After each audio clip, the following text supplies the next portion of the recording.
Welcome, I'm Prudence Robertson, and this is EWTN Pro-Life Weekly. A new low for Joe. President Joe Biden has doubled down on his pro-abortion beliefs as people across the nation await the final verdict in the Dobbs versus Jackson Women's Health Organization case. We're joined by EWTN CEO and Chairman Michael Warsaw to discuss his recent analysis of our self-proclaimed Catholic president's recent comments. Funding abortions. The U.S. Department of Health and Human Services has announced they are funneling millions of dollars to the expansion of the Title X program, which currently benefits abortion providers. Roger Severino, Vice President of Domestic Policy at the Heritage Foundation, joins us to discuss this extreme pro-abortion move. Meeting the needs of mothers. We sit down with members of a Catholic apostolate on a college campus in North Carolina who share their pro-life mission and work with us. One of the mothers who benefits from the program tells us how grateful she is that she was given the option to choose life for her baby.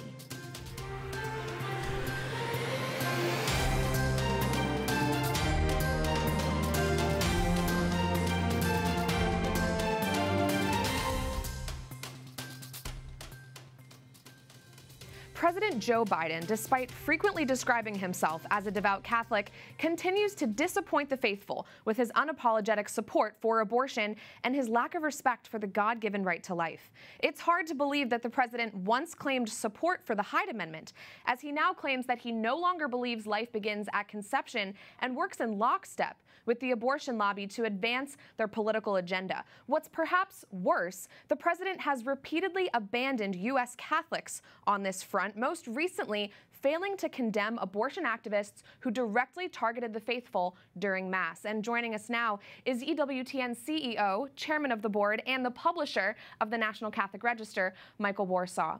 Michael, thanks for joining me today. Your recent publisher's note at the National Catholic Register was very fittingly titled, "A New Low for Joe." Talk to me about what you think about Joe Biden's recent reactions to the fact that Roe versus Wade could be overturned any day now. Sure. Well, I think as the president throughout the campaign and throughout his administration, has really fallen back on this idea that he's a devout Catholic and very committed to his faith. Yet, time and time again, we find that his actions and his words are at odds with that. And this is just another example of that, perhaps even as I titled it, a new low for the president in that regard. Certainly with the egregious leak of the first draft of the opinion, the president chose not to really address the fact that the opinion was leaked even. He really doubled down on the issue of abortion and that there should be no decision made by the court that would contradict a right to abortion, and which is, of course, completely at odds with the teaching of the Church and what we believe as Catholics.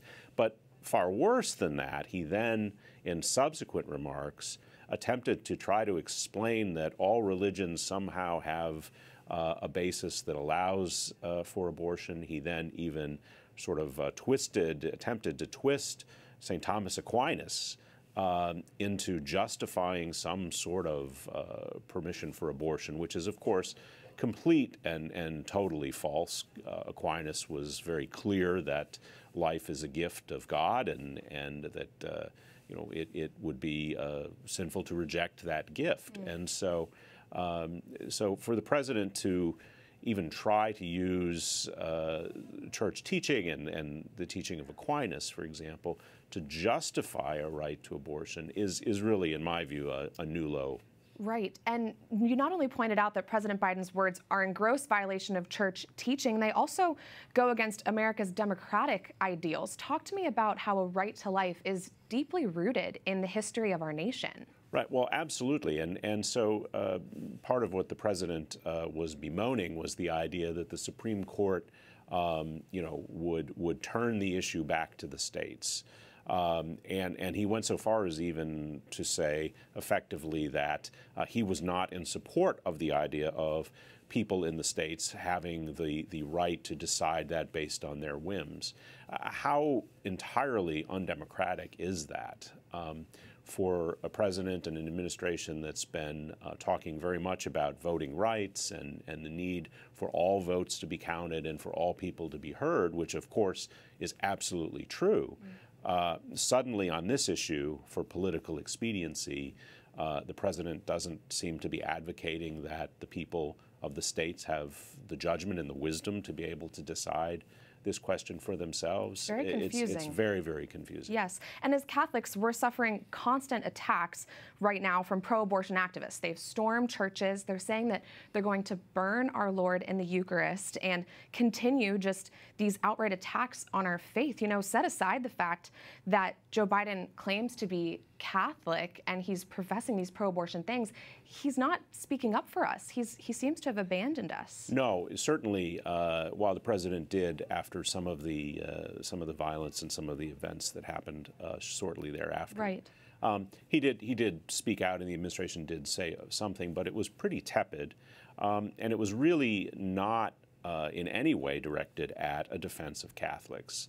And as we know, the Ruth Sent Us group, which was largely behind some of the protests and organizing this response, clearly and specifically targeted Catholics and used language about the Catholic justices on the Supreme Court. And this was an egregious anti-Catholic act. And for a president whose spokesperson repeatedly has told even our own Owen Jensen at the White House that the president is a devout Catholic and so forth, for him to not even respond to that, for him to not even make an attempt to push back on that, is really insulting, I think, in a way, to Catholics. Yes, and as people of faith, I also just wanted to get your thoughts on what we should be doing about attacks on abortion from inside the church. You know, these groups such as Catholics for Choice and others, how should we, people of faith, be responding to those comments and that messaging? Well, first of all, I would say Catholics for Choice is not a Catholic organization and shouldn't be thought of as such, even if they claim the name. Sure. But I think what we should always do begins with prayer, first of all. I think we need to pray for all of these groups that are not in line with church teaching. We need to pray for the president every day, and especially on this issue. But I think we need to make sure that within our own circles of influence, within our own ability to talk about these issues as they come up, that we're very clear that the church has a very clear and unbending position on this, that the life issue, in particular abortion, is the preeminent issue, and there is no compromise on that issue. Yes. And those who would say that there's a justification somehow, or attempt, as the president did, to invent some sort of justification in Catholic teaching, are simply wrong. And we need, as good Catholics and as people who support life, we need to make sure that people understand that and call that out when we hear that. Amen. And I just finally want to get your thoughts on this moment. You know, what about this moment sticks out to you, that we could be seeing the end of Roe versus Wade after 50 long years of, you know, the right to life just not being honored? Sure. Well, I think it's an amazing moment, but it's just the beginning of a new phase for the pro-life movement. And I think we have to be careful that there's not sort of too much celebrating of what seems to be about to happen, and that we keep focused on what happens post-Dobbs. Because as we've seen, the likely outcome is this refers the matter back to the states. It doesn't end abortion in America. It simply refers this back to the states. And the battle over life just shifts, and it enters a new phase. So I think we have to be very, very careful about that. And I think, secondly, we have to, within the pro-life community, within the Catholic community, I think we have to redouble our efforts to provide the resources that are necessary to support women in crisis pregnancy, and to reach out and to show them that we are there for them and that the pro-life community supports them throughout the pregnancy. Yes. Well, we are continuing to pray and work for everything that's going on right now on this issue. Michael Warsaw, our CEO at EWTN, thank you. Thank you, Prudence. As we continue to wait for the final decision from the Supreme Court in the Dobbs case, thousands of pro-abortion protesters have expressed their rage at the possibility of overturning Roe versus Wade, even announcing that for them, this is a, quote, summer of rage. And we will not stop until the politicians who claim to fight for women actually fight for us. Hundreds of pro-abortion marches and rallies took place last weekend in support of the killing of unborn babies. Many around the country say they are angered by the leaked Supreme Court draft opinion in the Dobbs case, which suggests the Supreme Court will overturn Roe v. Wade and send the issue of abortion back to the states. We're hearing reports that there are social media threats of burning down the Supreme Court, murdering justices and their clerks, and more.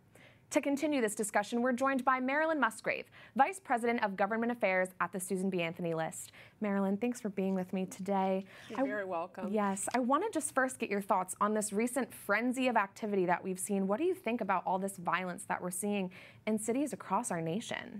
Well, it's alarming and it's heartbreaking. And you see these people that are really rallying, demanding that women have the ability to take the lives of their unborn children.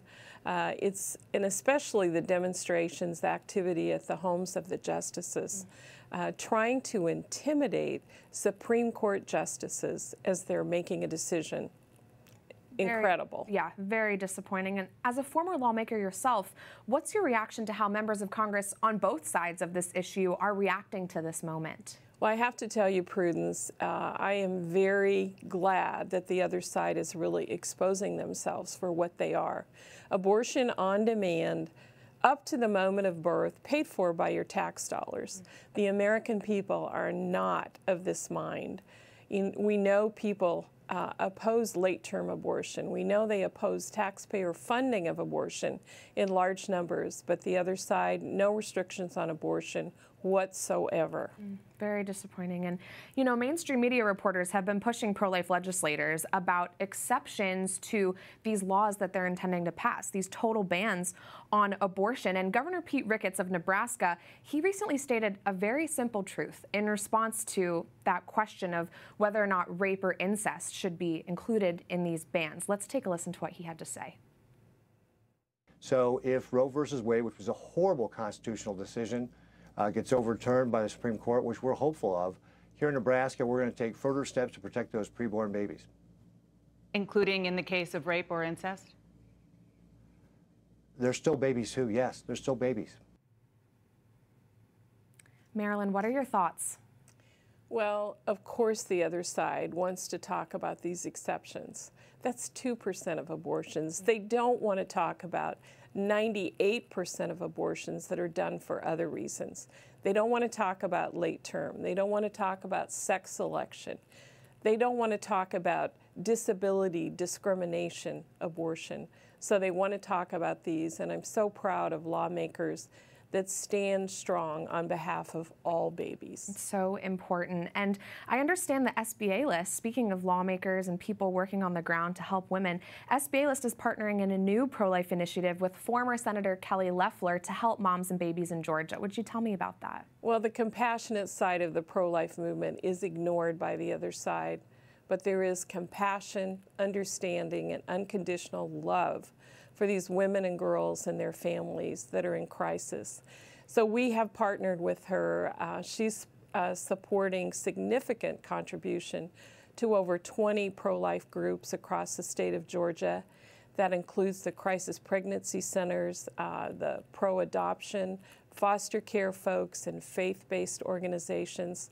And this is the beautiful side of the pro-life movement. We're happy to be there with her. You know, when you look at statistics, as of 2019, 50,000 women and girls in Georgia had received free health care from these groups, whether it be free ultrasound, free pregnancy testing, and much more services, even services for men. What an impressive number. And we have just about a minute left, Marilyn. I just want to hear from you. What is SBA List's main message to Americans and to voters right now leading into what's going to be a very consequential midterm cycle? Well, don't let the other side get by with saying that abortion is health care. It's not health care. It's not family planning. And be aware that over 2,700 facilities, crisis pregnancy centers across the country provide unconditional love and care, free care for these women and girls. Contrast that to the other side, the pro-abortion, profit-driven industry that offers help by killing the unborn child.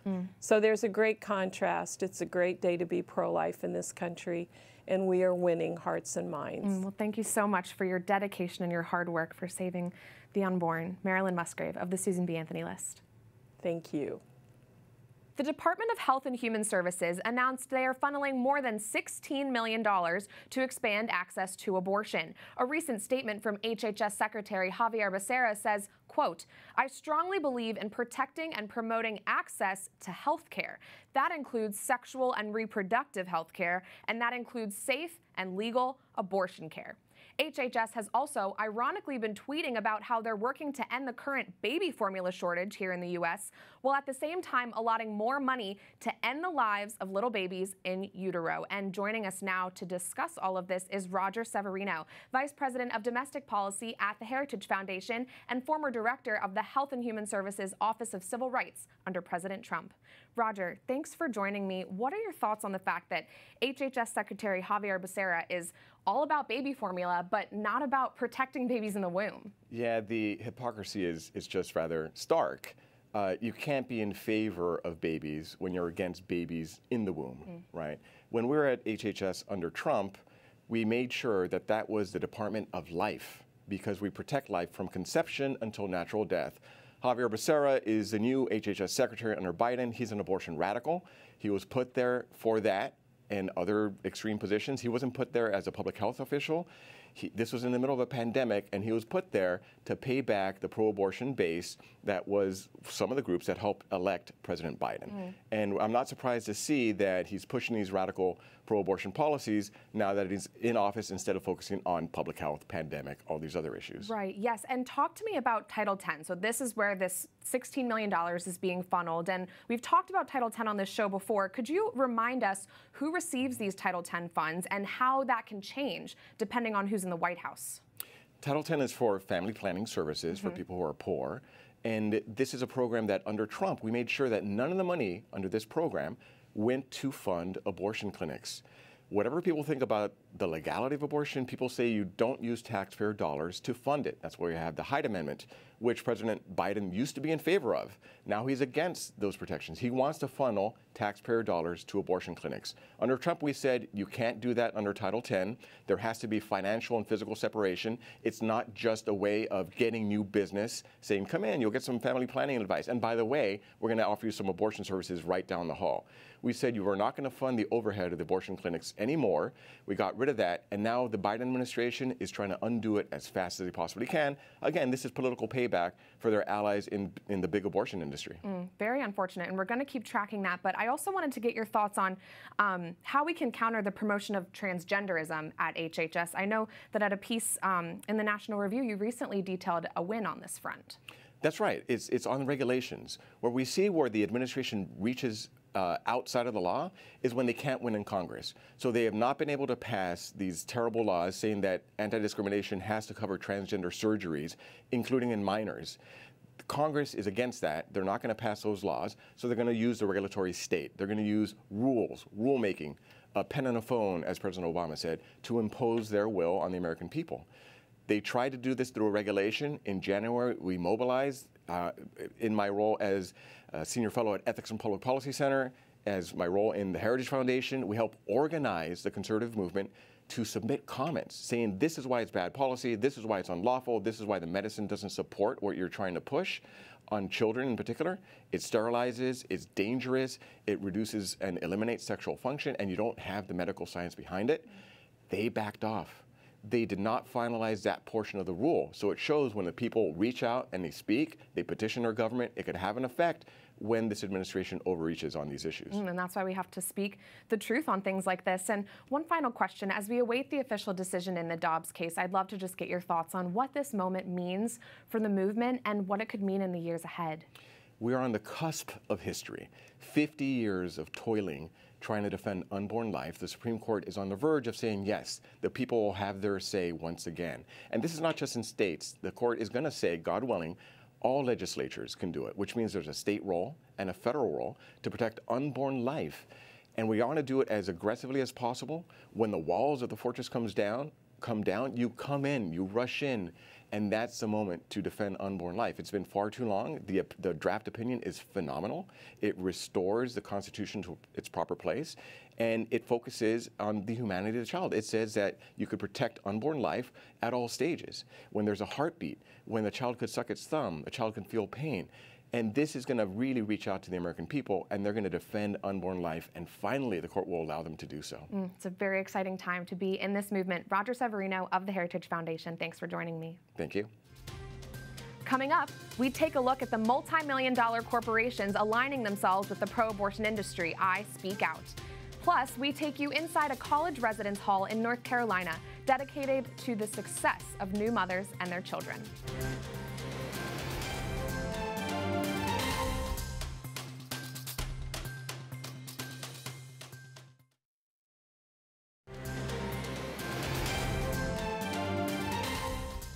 Welcome back to EWTN Pro-Life Weekly. I'm Prudence Robertson. Nearly 20 large businesses and multi-million-dollar corporations have aligned themselves with the radical pro-abortion lobby. That is this week's Speak Out segment.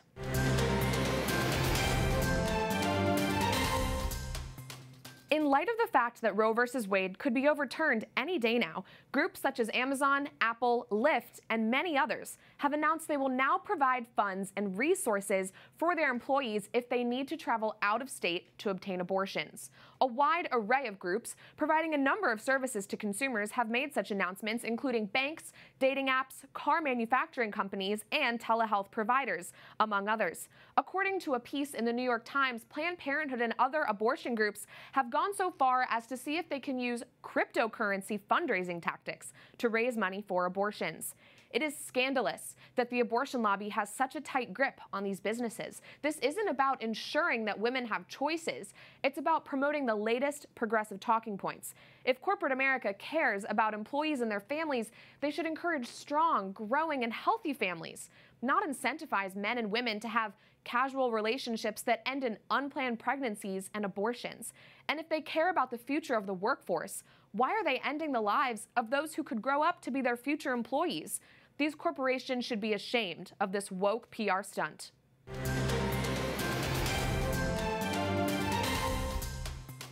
In the midst of graduation season, we take a look at how a Catholic apostolate in North Carolina helps single mothers and pregnant women pursue their college education.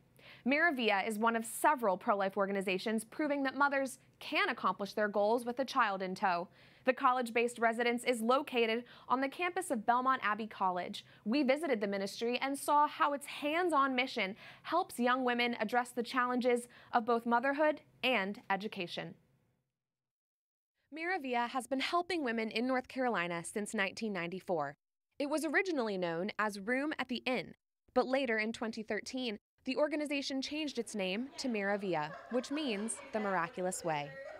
I currently have a 5-month-old baby girl. Her name is Catalina, and I love her so much. Catalina's mother, who prefers to stay anonymous, shares how MiraVia has helped her throughout her journey as a mother and a student. Being a mom is not easy, especially an athlete, a mom, and a student. It was like really hard to balance all three of them out. But I feel like this program really helped with encouraging us to still go to school and be a full-time mom. Debbie Capen is the executive director at MiraVia. She says she could have benefited from the program had it been available during her time. I would have been a client of MiraVia when I was 19 and I was pregnant in college. And sadly, there was nothing for me at the time. I was not living my faith, and I succumbed to the fears that many of our clients face, and sadly had an abortion. And over the years, through God's divine mercy and coming back to the faith, I became compelled to help and to prevent the same tragedy for other women and their children. Capen now dedicates her time to helping women who share the same feelings she experienced when she was 19. One of the drivers to abortion is that fear that they're going to be isolated. They're not going to have friendships. No one's going to be there for them. And instead, they find a new tribe. They find a new family here, and we just help them along the way. We talk about the mission to give pregnant college women a chance to have both their child and their education. It's not a distinction. They don't have to choose between the two. Abbot Placid Solari is the chancellor of Belmont Abbey College. He says the real mission of the college is to save souls. And what better way to do so than helping young moms raise their children with love and care? After serving its community for over 27 years, MiraVia continues to offer its unique blend of integrated programs to meet the needs of mothers and their children. The program is a testament that women are able to accomplish their goals no matter the situation. One time I had a college student in my office, and she was going over her dissertation in philosophy class, and all of a sudden this little toddler runs in and she's like, "I went potty." She was so excited to tell me that with her lollipop, and it's just this beautiful life that we had. A beautiful life indeed. We will keep everyone at MiraVia in our prayers. That does it for this edition of EWTN Pro-Life Weekly. I'm Prudence Robertson. Until next time, we'd love to hear from you. Find us on social media at EWTN Pro-Life on all social media platforms. Twitter, Facebook, Instagram, we're there. You can also send us a message by emailing prolifeweekly@ewtn.com. We love to hear from you. Remember, life is a gift. Your life is a gift. God bless.